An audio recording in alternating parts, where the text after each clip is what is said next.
My name is Emily. I'm 30 and currently pregnant. When I was 23, I was diagnosed with a condition that might prevent me from ever having children. For my younger self, that diagnosis was a heavy burden to bear. I feared that any potential romantic partners would reject me if they knew I might not be able to have children, so I stayed away from relationships. But then last year, I reconnected with Logan at our high school reunion. Logan confessed that he'd had feelings for me since high school and asked to exchange contact information at the reunion. Logan expressed his affection for me with such persistence and strength that I found myself growing attracted to him too. I had been honest with Logan about my potential inability to have children. But Logan said he still wanted to marry me, and so we tied the knot last year. Then, like a miracle, I found out that I was pregnant with Logan's child. I was so thrilled that I showed Logan the ultrasound picture I received from the obstetrician that very day. Logan cried with joy at the news of my pregnancy, and seeing his tears made me cry too. I resolved to cherish and protect the life growing inside me. I decided to bring this child in the world and raise it with all my love. A few days later, I found myself heading back to my parents' house alone. Logan couldn't come because of work, but I wanted to tell my mom about the pregnancy as soon as possible. My mother had comforted me when I was diagnosed with potential infertility, assuring me that a life without children could also be wonderful. She was also the first to celebrate when Logan and I decided to get married. My father passed away when I was very young, and my mom single-handedly raised my brother and me. My father had a good salary and left a sizable inheritance, but my mom continued to work until her retirement. My mom now lives alone in a house, leading an elegant life. She goes to the hobby club every day, tends to her garden, and even makes trendy do-it-yourself shelves, truly savoring her life. I was sure Mom would be overjoyed at the news of my pregnancy. As I arrived at my parents' house with high hopes, Mom greeted me with a smile. "Welcome home, Emily! Ryan and his family are here today." I knew from the voices of my nieces that my brother's family was visiting. Though I'm not particularly fond of my sister-in-law, my eagerness to share my pregnancy news with Mom had me entering the house nonetheless. From my perspective, my brother's wife, Chloe, can be a bit nasty. Chloe, who married my brother Ryan 7 years ago, made a remark I still can't forget when I was feeling down about being diagnosed with potential infertility. "If you can't have children, maybe you should give up on getting married," she said seriously. When I announced my marriage to Logan, she made things even more uncomfortable by saying things like, "How much did you get from your mother-in-law as a wedding gift? What's the point of getting married if you can't even have children?" It was a bitter experience, but creating a rift with Chloe, who is my brother's wife, would do no good. I had always brushed off Chloe's comments with a wry smile and never told Mom about them. As I entered the house with Mom, my nieces were happily playing pretend, while Ryan and Chloe were sitting at the table drinking coffee. After greeting my brother and his wife, I took a seat at the table and Mom poured me a cup of coffee as well. I was hesitant about sharing my pregnancy news with Chloe, but I thought she might not say anything unpleasant if I announced it in front of Mom, so I gathered my courage and began to speak. I actually came here today because I have some news to share. I am pregnant. As I gently rubbed my stomach and announced the news, Mom exclaimed, "Really?" Chloe muttered a quiet, "You got to be kidding," and my brother shouted, "Congratulations!" "I know you were worried about potentially being unable to get pregnant, Emily. I am so glad for you. Logan really is your destiny. Congratulations." Mom just have been incredibly happy as she began to shed tears of joy. Remembering how Mom had supported me when I was feeling down, I too started tearing up. But I noticed Chloe whispering something to Ryan, and that got my attention. Repeatedly thanking Mom as I gently rubbed her back. Mom finally seemed to calm down and told me with a warm smile, "You must take care of yourself." Just then, the doorbell rang, as if on cue. "Oh, I wonder if that's a package delivery. I'll be right back." As soon as Mom was out of the room, heading towards the entrance, Chloe leaned in and started speaking to me. "Is it true that you're pregnant?" You said you might be not able to get pregnant. Was that a lie to gain sympathy from our mother-in-law? Huh? Caught off guard by her unexpected accusation, I could only stare at her in surprise, while my brother feigned ignorance. Seeing no help coming, I firmly responded, "No, that's not true. It's true that the doctors told me I might not be able to get pregnant. Even the doctors were surprised that I could, and my husband was overjoyed," I explained. "You should consider terminating the pregnancy." "What?" "It's better to do it sooner. I heard it's less stressful on the body." The horrifying words coming from Chloe made me shudder. Instinctively, I hugged myself as if to protect my unborn child. How could anyone say such a thing to someone who's excited about their pregnancy? I couldn't believe we were the same species. Even my brother seemed shocked by her statement. "Hey, that's a bit harsh, isn't it?" he defended me. But Chloe glared at him and continued. "But if Emily has a baby, our mother-in-law will definitely spend her money on that child. It's obvious that she would love her own daughter's child more. I can't stand the thought of our children getting less money." "So, you are telling me to abort my child because of money?" "I didn't say abort. I suggested that it might be better. Who knows if a child carried by a mother who might not even be able to get pregnant can be born healthy. I'm just thinking about what's best for your baby too, Emily." I was certain her claim of considering my child's well-being was a complete lie. Chloe was pushing me to abort my child out of fear that she would receive less financial support from our mother-in-law. She was always dressed in designer clothes, and her two daughters were the same high-end fashion.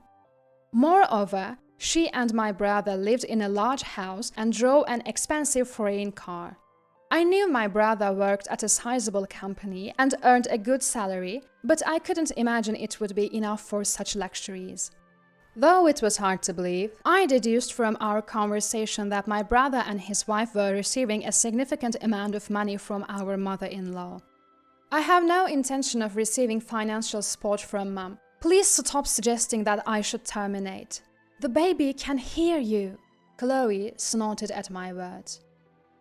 "There's no way the baby can hear," she retorted, with a mean expression on her face.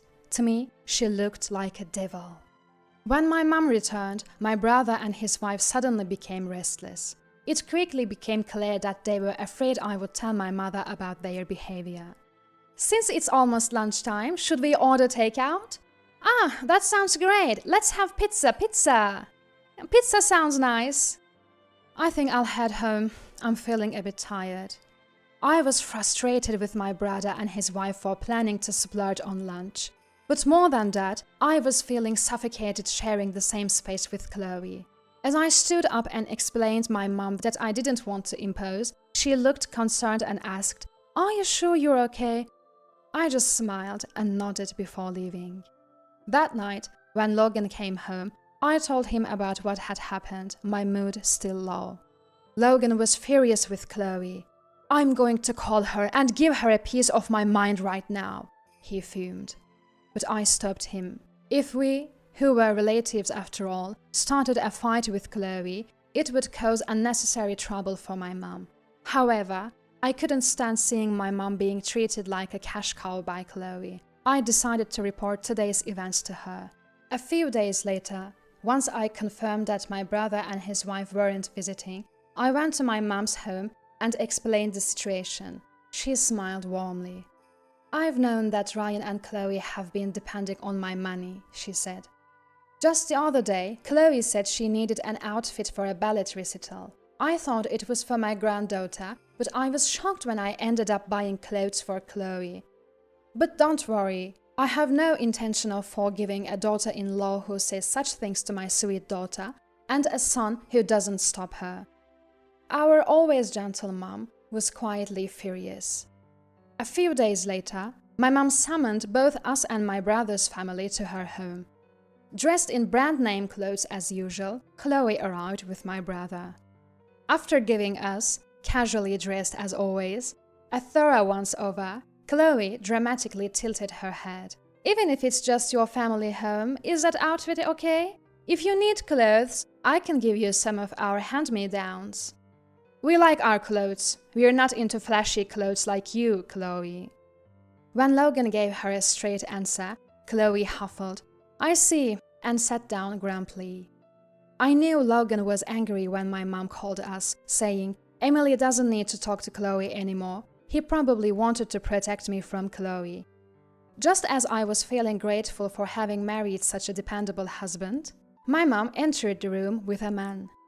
He was the accountant who had helped my father when he was the president of his company. It was revealed that he was here to talk about my mom's plans for old age and inheritance. I'm the eldest son, and in return for taking care of our mother in her old age, I'll receive all the inheritance. That's only fair. I'll take good care of our mother-in-law. If a demon like you were to take care of me, I'd die early. I'm preparing to move into a home for the elderly, so don't worry. With that, she handed out pamphlets for the nursing home to both us and my brother's family. We were surprised to learn that my mom was planning to move into a nursing home, but what shocked us even more were her words to Chloe. Chloe seemed stunned too. She froze for the moment, then murmured in a trembling voice, That's harsh. It hurts to hear you say that when I care so much for you, and I was hurt too, to hear Chloe tell my precious daughter to abort her baby. Why would you? But Chloe glared at me. I glared back.